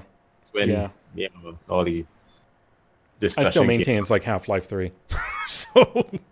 It is. Because like that intro. With Half-Life 3 with Bioshock, Yeah. Let's see here. This is the last thing I have. Supergiant Games, which is the developers for Bastion, Transistor. I don't know much about this game either. I'm just bringing it up because I like the development team that's working on it, like that development company. I like Bastion. I like Transistor. I never finished Transistor, but it's beautifully done. Whoever did the art direction, hopefully they're still on the team. They're working on a game called Pyre, launching July 25th. You can pre-order it now for 10% off. I don't know where, maybe on Steam. Apparently, it's a party-based RPG. The gameplay is going to center around the story is like a competition called The Rights, where you battle. It's a 3-on-3 battle. Somebody was talking about why are there never 3-on-3 battles or 3 factions anymore? It's like, well, here's a game with 3-on-3 battles that you play. Apparently. From what I saw of it, it's going to really heavily rely on narrative and interactive narrative. So it really is RPG based, So the battles are not going to be the key thing with a sprinkling of story. It's the reverse. It's really interesting. Yeah, it had quite a lot of exposition from what I could see, when I was watching gameplay of it. So, but once again, I do like that company, so it's something, to potentially look forward to or look at. Yeah, I liked the stuff that they did. I only played a little bit of Transistor, but it was really cool. And the game before that, Bastion, was really incredible. Yep. Took me by surprise. Absolutely. That's all I got. Oh, well, I can safely say had an interesting gaming news that came out of Uzbekistan this week. They banned 34 games. Uzbekistan, all right. Yeah. Let me try to spell that. Uzbekistan. So yeah, apparently they banned 34 thanks to games. Borat, I know how to. No, he was Kazakhstan though. I know, but he said Uzbekistan does not have or has inferior. What was? Oh god damn! I forgot the mineral. Anyways, doesn't matter. Go ahead. Yeah, but apparently these games are deemed to be distorting values and threatening stability. Oh, okay. So they've banned like violent video games, like in this list, like Grand Theft Auto, but then it also branches out towards games like The Sims. Hey man, like, what? Yeah. People trap people in rooms and that, and let them shit themselves to death. But no, let's add some more interesting game selections to this. Mass Effect, the very first Mass Effect game, is on the list. However, Part 2, 3, and Andromeda are not on that list. Well, Mass Effect 1 clearly is all about space racism, so we don't want that. How many games was it? You have to blame Fox News for that one. Remember that shit show over the first one? It's a sex simulator. Oh. Blah, blah, blah. Yeah. Yeah. If it was up to me, I would have just banned 3. Just so that people over there just don't even know it ever existed. Then that'd be great. Wow. But you guys tell me I should play 3. Phil hates that game so much. I just the ending is just. Oh, In fact, you said that I would probably enjoy it the most. Phil hates that game so much. Every He time does. he can, I love it. he just shits all over it. It's great. Yeah. How many it was that it needs- again? 40. It needs 34. Oh, 34. Oh, that's not that bad. So the authorities also say that these games are used to propagate violence, pornography, threatening security, and social and political stability. I'm like, what the fuck is going on in your country? Wow. And they're also concerned that it might disturb civil peace and inter-ethnic and inter-religious harmony. I'm like, whoa. I mean, Okay, they got some issues. Yeah. I'm like, are these games that deep? I didn't get all that. I was like, I must be dumb. Yeah. Yeah. Well, Another reason is that they're also distribution of false information about Uzbekistan and the distortion of its historic, cultural, and spiritual values. I'm like, really? I don't remember any of these games mentioning Uzbekistan in there. So yeah, I don't. Yeah. yeah, but apparently some people are all for it, some people are against it. So it's one of those weird things, just like, in like some games in Germany, because if they're violent towards, and you got like humans fighting each other, then they ban those games. Right. But if you fight in some zombie games, they will allow, but like the I can't remember that parkour zombie game that had got banned. Dying Light. There you go. Dying Light. That's the one. I was like D something, and I was like, "There's too many titles with D in it that are like that." Yeah, but that was banned. So yeah, I don't know. I just find it's kind of weird, but yeah, that's unfortunate. Here we go. Kazakhstan, friend of all except Uzbekistan. See, told you he sang about it. Sorry, go ahead. It's in the Borat's national anthem of Kazakhstan, which is not true. Also, now Kazakhstan is going to ban the B3 GamingCast. I love that you sat there and actually went digging up for that. Because I knew it was. I knew. Because it doesn't exist. God damn it! I know it's in there somewhere. It's in my head somewhere. I didn't find it. Yeah. I'm gonna find it. It was potassium, by the way, the mineral that he was saying they have superior. Yeah, they're superior. Kazakhstan, that is, not Uzbekistan. Fuck Uzbekistan. He's talking about the wars of these people from Uzbekistan that can't play these 34 games. I know. Well, they can't listen to this podcast over there either now. Well, probably not after you just shit on I know. That they don't have good potassium. Yeah, I'm trying to get us in the news somehow. Popular, not. GamingCast. Yeah, the other kind of brief news that I saw kind of glossed over. Apparently, Platinum Games still trying to look and see if they could port a lot more of their older games. Oh man, that'd be garbage. I mean, beautiful. And I'm so used to saying garbage. Yeah, go ahead. Yep. And they're trying to see if they could do Bayonetta 2 as well. And they're also looking into making Bayonetta 3 after so many years of that's apparently in the works.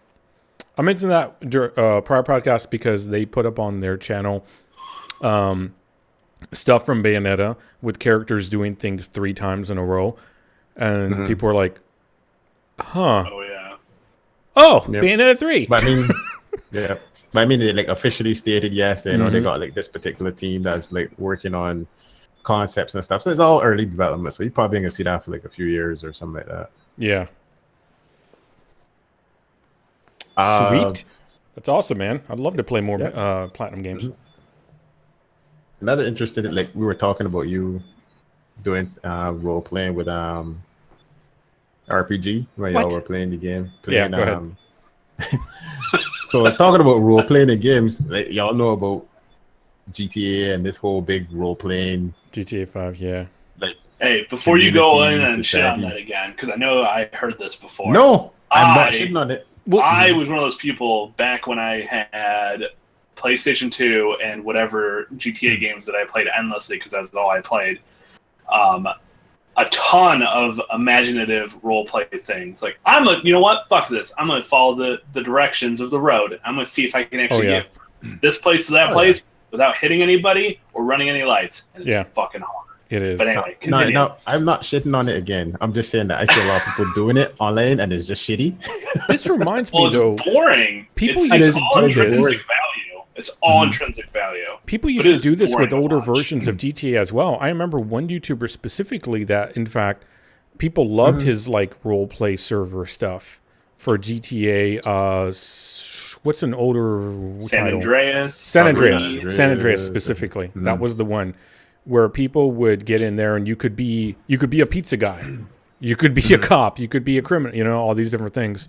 And you had to lock your car and all that stuff. Yeah, and they had all the role-playing stuff. Yep. Yeah, So that's not actually anything new. Interesting that you mentioned cop.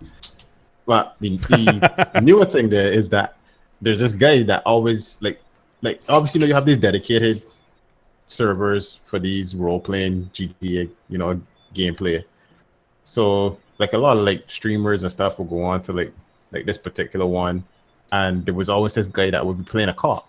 Mm-hmm. So it was Sheriff Eli, and you know streamers or whatever, you just go in there, you just having fun, and they would do some stupidness, and this guy would just bust them like, he bring on the full arm of the law. You honestly thought that these people were getting arrested by the cop, and he would, you know, tell him about, boy, don't make me pull up your bootstraps, and I put my knees so far up your ass that the fluid from it will, you know, all that kind of talk. And like literally, they make arrests. You would get charged by the same like police officer. So if you get like 4 or 5 months in jail, that's like 5 minutes that you're gonna stay in a prison cell. But this guy was like turning up on so many different people's streams because they were going on that particular server that people got to. He became like a character that everybody was like looking out on people's streams to see if, you know, he would turn up. And people were so, I guess, enthralled with him that they wanted him to stream. So people put together money, funded money together, created a fund, and raised money so that this same guy could buy a better PC so that he could stream. Yeah, I mean, it really does sound like more like a drill sergeant to me when you said that. Yeah. And he does have that same kind of drill sergeant hat, like that. You know, you have that drill sergeant hat that some officers wear, similar like the what do you call those? Like the troopers or the mounties? The troopers. The troopers. That's the one. The troopers where he has that. Yep, He wears I love that that. outfit. I'd love one of those hats. So now he streams and role plays 5 days a week, 8 hours as this cop. Never breaks character as this cop. I checked out his stream before we started up the podcast. He had over 11,500 plus people watching his stream. It's got a merchandise store there now with his logos and stuff on it, and the stuff looks really good. Stuff looks really cool. Yeah, I just thought it was like that kind of stuff where somebody actually takes the role seriously and does it. And not only that, he also apparently used to be briefly was a police officer. I don't know what happened and whatever. I can't remember how long it was for, but he was a police officer, so he does know certain protocols and actions that he goes through. So he brings that aspect into the game and just goes full ham on it. So yeah, cool. When somebody can do that and do that well, I say, okay, go check out his stream, Sheriff Eli. Yeah, on Twitch. He's quite entertaining. Cool. I'm waiting for that residuals from him now. I'm gonna go check it out. I'll check it out. I think I like that kind of stuff. Nice. Cool. Yeah, but I could never do something like that. That's just like, I could do it for probably like a few minutes and be fun, but I see so many people doing it and they just suck at it, or it gets boring quickly. But this guy just seems to be holding it up and people are enjoying it. So I thought that was an interesting thing. I can't stay into character that long. I can't take it seriously enough. I know it's you would think that you don't take it seriously, but it's the opposite. You got to get into it. You know, I would just I would point to reality and all that too many times. Yeah, no, it takes some skill for sure. Yep. Acting. Yep. Cool. Most definitely. Yeah, the only other topic I have is movie related. Oh yeah, what do you got? I've been at a game stuff. Apparently, you know, going back to all those other countries that are not, you know, in the Western Hemisphere, Wonder Woman was banned in Lebanon. Oh wow, okay. And it's not banned for what you think it would be banned for. So apparently it was very heavily promoted over there, and it's been promoted for months. The people who got the rights to, you know, put it in their movie houses or wherever they had invested all their marketing and everything and tons of money, and then like just like a week or two before, or I think it was the week of this week coming out, they just said, the government just stepped in and said, nah, this movie will not be aired in Lebanon. And it's all geopolitics related because of Gal Gadot. Mm-hmm. She's a Israeli citizen who served in the army, Israeli army. Yeah, yeah. And Israel and Lebanon are currently at war and have had a long history of war. Oh, yeah. So, and they also boycott trading or having contact with any of the citizens from Israel. So their whole thing is, no, we're not putting the movie with her in it. Mm-hmm. And she has also like expressed like on her Twitter and stuff in regards to that, because like I said, she's been in the army and she knows what these people are fighting for, Right?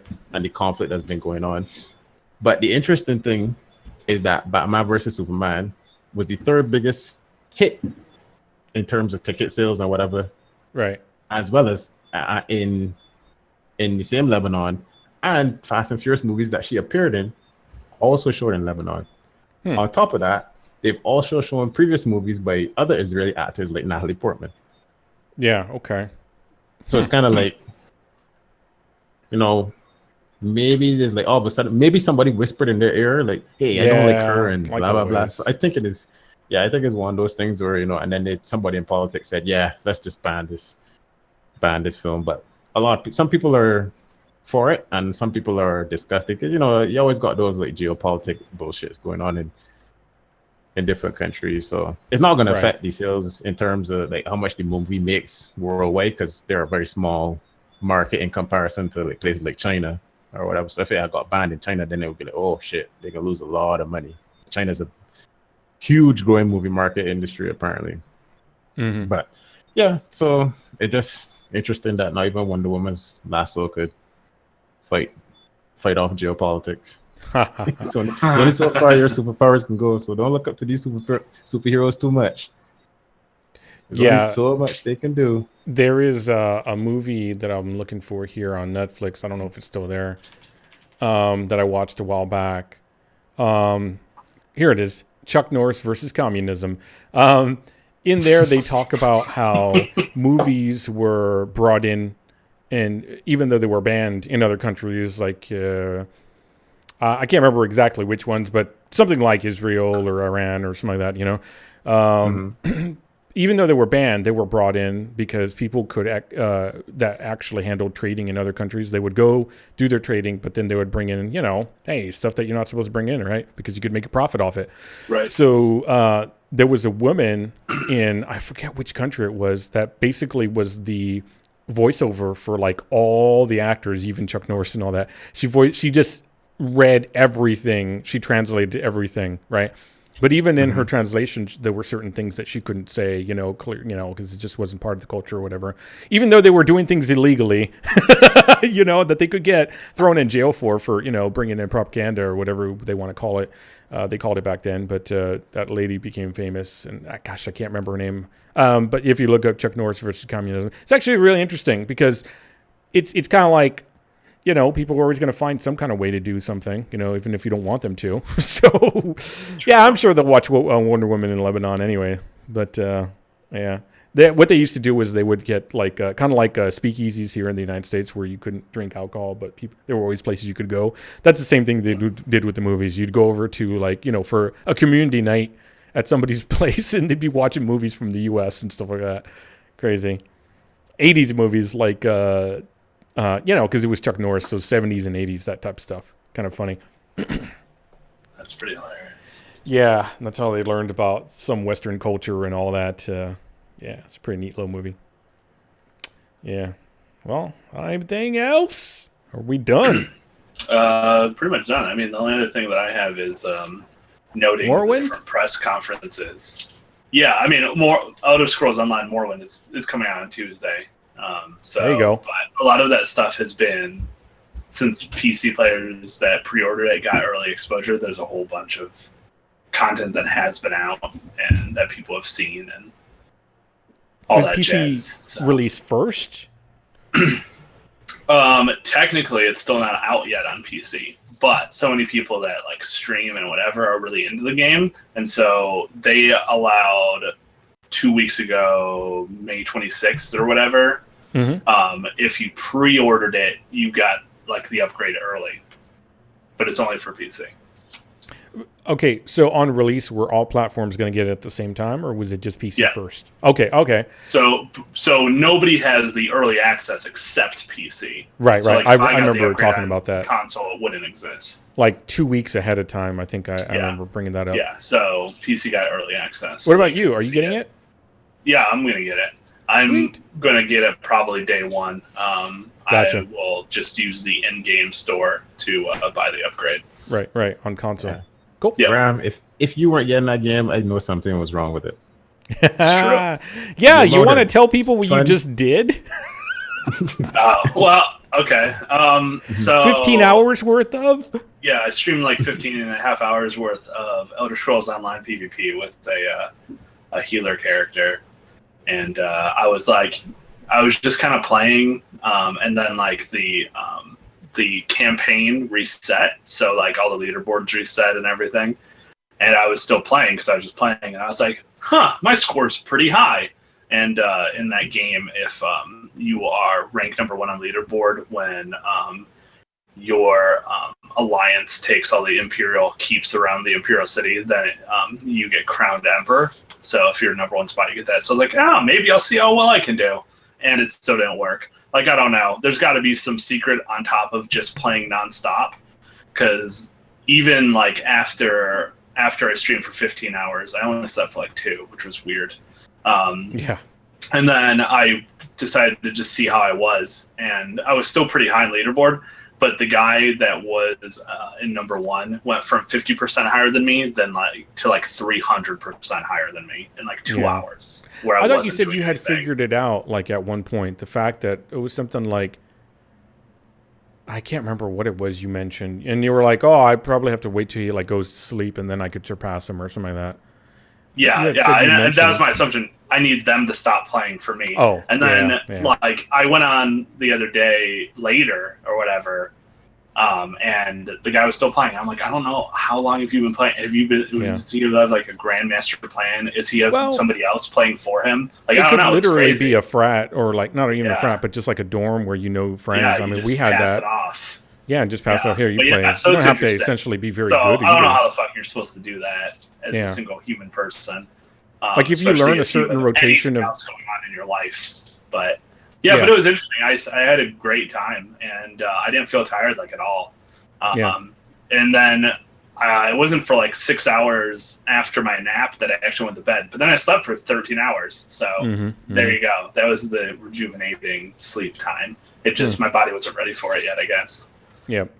But I mean, I was not tired at all, and I played one game for the entire time. So, Yep. After my 24-hour, I don't recall sleeping very long at all, even though I was very sleepy at the end of it.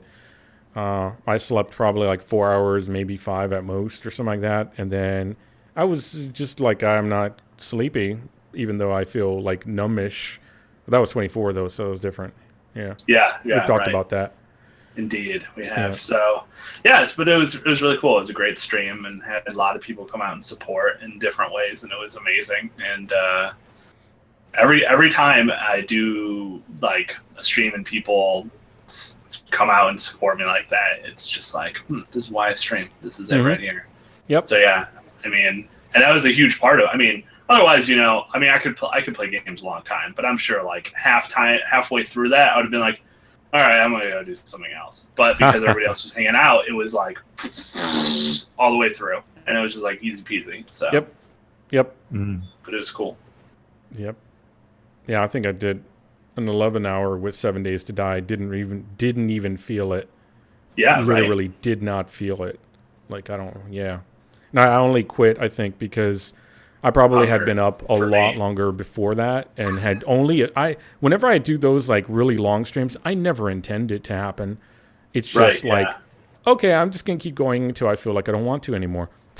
And that's exactly where I was too. I was like, people were like, how long are you gonna go? I'm like, I don't know. No, exactly. Until I don't want to, I guess. Not on purpose. Yeah. Then ultimately, I just got really hungry, and I was like, my body, like, dude, bro, you need to do something. I was like, okay.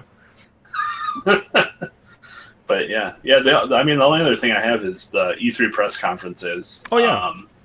That will start a week from tomorrow. It's going to start with EA on June 10th at noon Pacific time.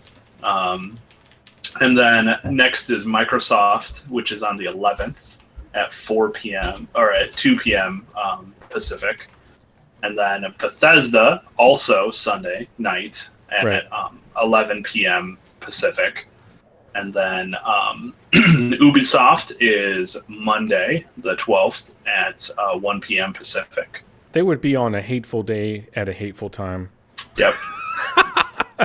And Sony is also Monday, the 12th, but they're at 6 p.m. Pacific. Apparently, they're giving away tickets to go see that in movie theaters. In movie theaters, yeah, I saw that. I heard about that. Exclusive posters and stuff. If you look it up, they actually give you a list of all the theaters in all the states. You know what's sad is I'm considering doing it. Hey, if you do and you get those goodies for your Sony in-store thing, I'll take them. Yeah, because I don't have a Sony. Well, I have a PS3, but if you end up deciding that you're going to get a PS4, you can keep it. But I can't imagine like shit. Because I read that, I was like, that. Digital goodies, that could be garbage, and I'd still be excited about that. Now that you mentioned PS3, I actually remember that I saw this week. They're finally know they're going to stop making them in Japan. PS3 is now officially gone. What, like 80 million or something? Something like that. Over 80 million in its time frame. So yeah, like Japan was the only place that they were still making them, but no, they're like, nope, we are completely done now. Yeah, I saw that. Yeah, nice. Yeah, but so Sony is at 6 p.m. Pacific on Monday. And you can see it in theaters, which has some of its own cool things. So, I didn't even read that far into that article. I didn't know they were giving away stuff. Yeah, there's a poster and some type of card, which doesn't. I mean, I don't know what that means even at all. But then it said, what they're gonna do though. Yeah, I guess, and then some type of digital gift card thing. Digimon.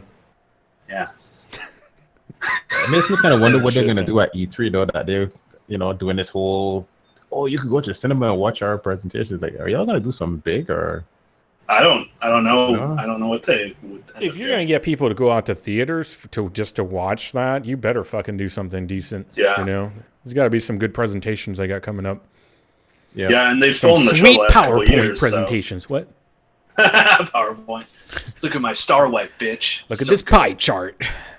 And then last is Nintendo on Tuesday at 9 a.m. Yeah. Pacific. Right. So, yeah. So you got stuff starting from Saturday through Tuesday for all of those.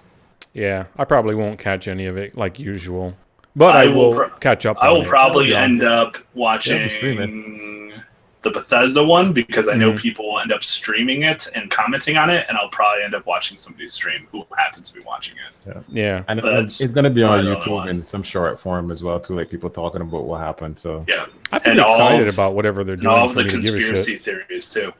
See, I don't care about that either. Yeah, I'm a bad gamer. Yeah, I don't give a shit about conspiracy theories either, but they always come out of it. They showed the glimpse of some character's skirt, and so that means that all the women in the world Half-Life are 3. true gamers, and of course Half-Life 3, always. Yeah. If it doesn't equate back to it, you did something wrong. Go check your math. That's right. Half-Life 3 confirmed. Oh man. So E3 stuff coming up, so that will either be interesting or not, as per usual. Yeah, I definitely will make a list of games that came up being announced, and we'll go over that after all the shenanigans go down over there. Yep. So talk about like a couple weeks, we can talk about E3 on the podcast. So if you're like, I only care about E3, then you can check out that one. The B3E3 cast part 2. Yep. Mm-hmm. All right. Yep. We will still be rolling around in garbage at that point too. Woo! Friday the 13th, best game ever. Garbage. Love it. All right. Well, gosh, I can't remember. I don't know if there's anything I should say. B3GamingCast.com. Check us out there. iTunes, of course. Why would Downloads we check there. out a website? Are there some type of cool deals or anything there? Well, B3 GamingCast does stuff like I put all the new episodes up there, so all the new stuff. I haven't imported all the old ones. You can still go to podbean.b3gamingcast.com to go catch every single episode, but that's where I started off with a few episodes a while back, and it's also where I put gaming deals from Bundle Stars. They don't always have the every single title, but neither does any of the sales out there. Different systems, Green Man, whatever it is. Bundle Stars just happened to be something that I found like really, really good deals. Like I think $3.49 got me a bunch of different games. In it was Freedom Planet, which is an amazing spiritual successor to the Sonic franchise, and it's actually really fucking good if you like those type of games. And Sonic was the reason why I bought the Genesis versus the Super Nintendo, because I had two options way back then: Sega Genesis or Super Nintendo. I wanted to go fast. Go and fast Sonic, now. I had never seen a game to go that fast before. That's what it was. Yeah. So, Freedom Planet's really, really well made. And also Skullgirls, even if you don't like fighting games, beautiful animations, some of the best hitboxes for fighting games out there. Really creative and interesting characters and stuff like that. And also really well liked among the fighting game community, even if you don't care about fighting games. It's still a neat little game to check out. They also had some visceral cleanup. I think that was kind of a little lulz game for a while there. I might stream it. I don't give a fuck. But for $3.50, I was like, 2 games alone were worth that easily. And they had other. I know Morrowind's 12% off over there. There's a few different things I mentioned. I think Prey still was on sale over there for 12% off or something like that. Shadow of War was on sale at one point. Definitely, always there are different. The Surge is still 10% off, I believe. Tekken 7 came out. 80%. Yeah, there you go. If you want to pick up the old Max No, Payne. Max Payne. Mad Max. Sorry, not Max. Mad Max. Sorry. Yeah, Mad Max has been on sale there for a while, and I love that game. It's still great mechanically, and it looks good. Plays really well. Never had any issues with it. It's pretty damn cheap. Tekken 7, which is a new one, 12% off. So sometimes if Steven doesn't have it, I definitely look at the Bundle Stars to see what's going on over there. I try to tweet out specific picks that I like, that I think the community plays would also like, and post them up sometimes. And so I'll do that on the website, or I'll tweet out. So check out Twitter, on Twitter, B3 GamingCast. And yeah. And get your twats tweeted at. Wow, okay. And the two gentlemen, or one gentleman and the other guy that are here on the podcast with me. Are there other people here? What Grammaton Dryad, who's not a sir or mister. Hey, thanks for watching. You can catch me on Twitch at twitch.tv/grammaton_dryad, and also at Twitter as Grammaton Dryad, or anywhere as Grammaton Dryad. And So Phil, if I go on a strip club, I can find Grammaton Dread. maybe. If you can find it, I will be there. Yep. Oh yeah, like this. Yep. Philemon Grundy. You can find me on YouTube and Still holding out. Twitter. Holding out the YouTube dream. Twitter. Yeah, still holding on that dream, man. Every time I put a No, video I'm up, I not. lose subs. It's beautiful. I'm trying to get to 1 sub at the end of the year. Help me in my my goal, please. Yep. I'm not even kidding. Every time I put a video up, I lose like 3 or 4 subs. I'm not even fucking kidding. That's because people are like, "Oh right, I am following this guy. God, I gotta get rid of fix this. it a long time Why ago." didn't they remember that any of the other videos? It's got to be it. And I did like 12 weeks, I think, which is 3 months of stream. I think it was 12 weeks of streaming. I forget. Yep, Every day. It's I did Google what was Analytics, correct. man. 5 days a week. And didn't get anywhere with that. Anyways. That's it for us, I think. Yeah. Thanks for all your support out there. And the podcast, if you're in the Discord and you see that we're in open lobby during the live stream, you're actually welcome to jump in. But just try to have something decent to say, not in like quality, but in Yeah, I guess in quality, not so much in like lack of vulgarity, but more, jump in if you've got something that you want to talk about and actually be part of the podcast. That's fine, and be concise about it. But coherent conversation. Yeah, exactly. The key. Otherwise, we're out of here. You mean like so? No, exactly not 5 like viewers, that. 5 volts. We'll see you later. Oh, we should have had you and him talk about Mech Warrior. God damn it. Yeah. Oh well. All right.